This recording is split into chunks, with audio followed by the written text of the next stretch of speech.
Mais pourquoi le rejet des eaux de la centrale de Fukushima Daiichi déversées dans l'océan Pacifique est un projet controversé? On vous explique ce qui pose problème. Ravagée par un tsunami le 11 mars 2011, la centrale nucléaire de Fukushima est arrivée à sa limite de stockage d'eau contaminée.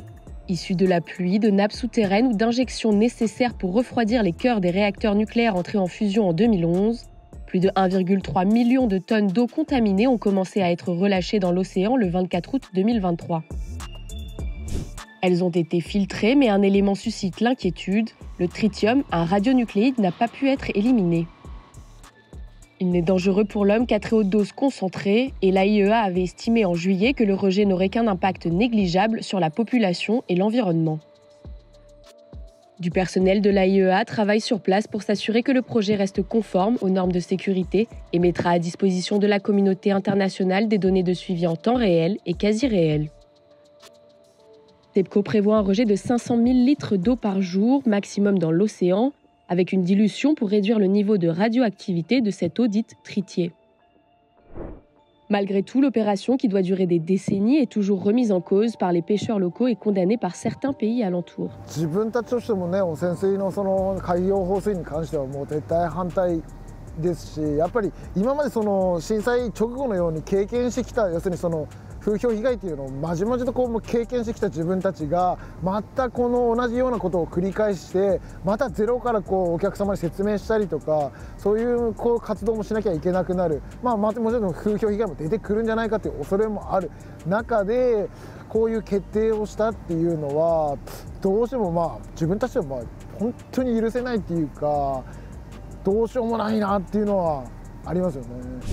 En Corée du Sud ou en Chine, cette décision a provoqué plusieurs mouvements de protestation.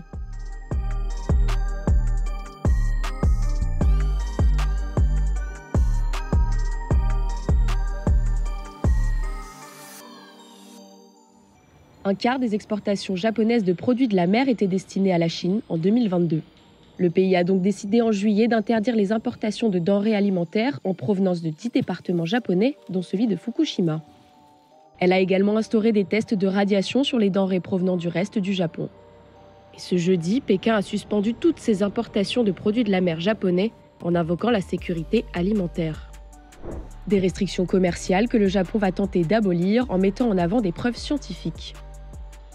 Le Premier ministre japonais Fumio Kishida a promis des mesures de soutien à la filière japonaise de la pêche.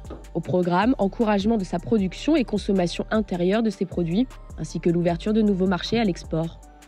Un fonds de 10 milliards de yens, soit 190 millions d'euros, est également prévu. Si les produits japonais devaient perdre leur image de qualité à l'international notamment, le pays préfère être prévoyant.